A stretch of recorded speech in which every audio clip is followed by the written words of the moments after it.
देखियो दर्शक बंधु हमरा के मिलकर अंडा बना रहल छियै ठंडा में, कियाकि हम ठंडा नहीं छियै तो ठंडा में अंडा खेबै और ठंडा के दूर भगेबै। देखियो हमरा केना अंडा बना रहल छियै, अहाँ सब केना बना रहल छियै अहाँ सब बतबू।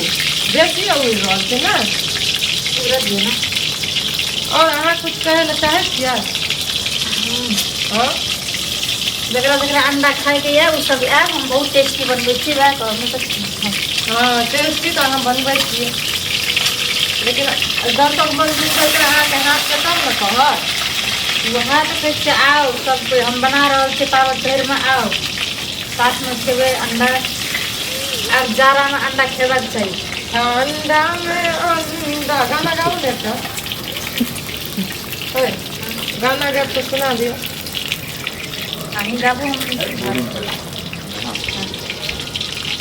सैया ठंडा में अंडा खुए तू रजाई लेखा काम तू।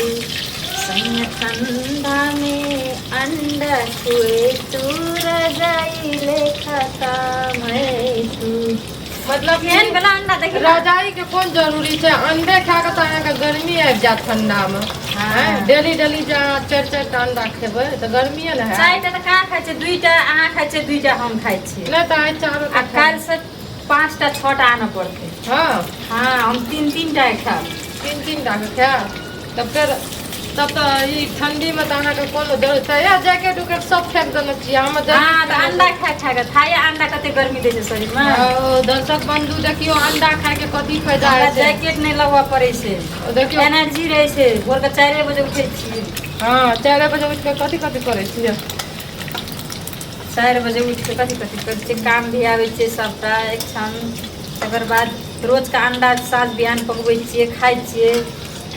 काम बेसी कयल जाइ छै, जब देह शरीर में एनर्जी रहता ना काम करबै। मतलब अहाँ कह चाहे छियै जे अंडा खेला से गर्मी उत्पन्न होइ छै सएह ने? हाँ तो अहाँ अचार में खेबाके चाहिए। तनुकू हम बताबै छी अहाँ के तो अहाँ अंडे खाइत रहू तो हम जे छै अहाँ रजा वजा के कुछ जरूरते नहीं है। सही सही बताबियो अहाँ सच में कि अंडा खेला से गर्मी पैदा होइ छै? अहाँ बताबू पहले, अहाँ बताबू नहीं तो हिनकर चोरी कर दे। अहाँ बताबू अंडा खेला से की गर्मी पैदा होइ छै? गर्मी पैदा हाँ मतलब जेना कहलखिन ना हमरा अंडा खाइ छी तो गर्मी होइ छै। हम जब जब खाइ छी तो कनी देह में गर्मी आबै है। हाँ तो ओइ दिन की अहाँ मतलब जेना अखन ठंड के समय छै तो अहाँ जे छै रजाई नहीं ओढ़ै छियै या कपड़ा नहीं पहिरै छियै? हां पहनै छियै ना। मतलब जे छै जैकेट वैकेट के बात करै छी। अच्छा जैकेट हाँ अखनी तो हम पहनै छी। अरे अंडा खेला के बाद अच्छा अंडा खेला के बाद गर्मी उत्पन्न होइ छै? है छै हाँ, गर्मी उत्पन्न। अब श्रोता बंधु अहाँ से बतबियो जे अंडा खेला के बाद में जे छै गर्मी उत्पन्न होइ छै। हमरा तो नहीं लागे गर्मी उत्पन्न होइ छै। ई सब कहै छै गर्मी उत्पन्न होइ छै। सबसे ज्यादा ई मैडम जी कहैया हमहूँ गर्मी। कहलियै ताहि दुआरे अहाँके हम पहिने हमरा पता छलै अहाँ जे छै हुनके जगह छै जे बात के घुमा दै छियै। नहीं बेसी एकरा गर्मी पैदा छै से कहै छी हमहूँ हम। कहलियै गर्मी हल्का सा फायदा हो है जाए। छै, एनर्जी आवे छै। तो हम- अंडा खेला से एनर्जी है छै शरीर में।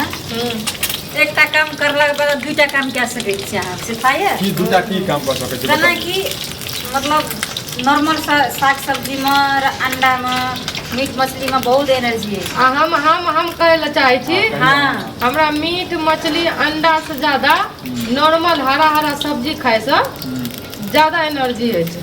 सब्जी खेला सा हाँ लेकिन अहाँ ध्यान दै छियै मीटे मछली पर ज्यादा। अरे की करिए त ई बेसी ध्यान दै रहल नहीं जाइ छै। देखियो हिनका रहल नहीं जाइ छै, सच बात बताबी तो हिनका रहल नहीं जाइ छै बुझलिए। कहै छै ना जे छोड़ल नहीं जाइए छोड़ल नहीं जाइ छै। अंडा पर ज्यादा यहाँ खेता बुझलिए लेकिन कहै छै झूठ बोल के मीट मछली हम मतलब ओते नहीं पसंद है हमरा। चलो श्रोता बंधु अहाँ सब जे कमेंट करो वीडियो के जे छै देखियो और सब मिलजुल के सबटा पारिवारिक छथिन मिलजुल के अंडा बनाबै छथिन तो अहिना सब प्यार दुलार दियो। जिनका जिनका खा के लिए से बेटा अपना अपना घरे पर बनाओ अंडा। अकेले 2टा अंडा खाए हिनका तो घर के दबा के अहाँ सब अंडा जे छै अपना घरे पर बनाओ।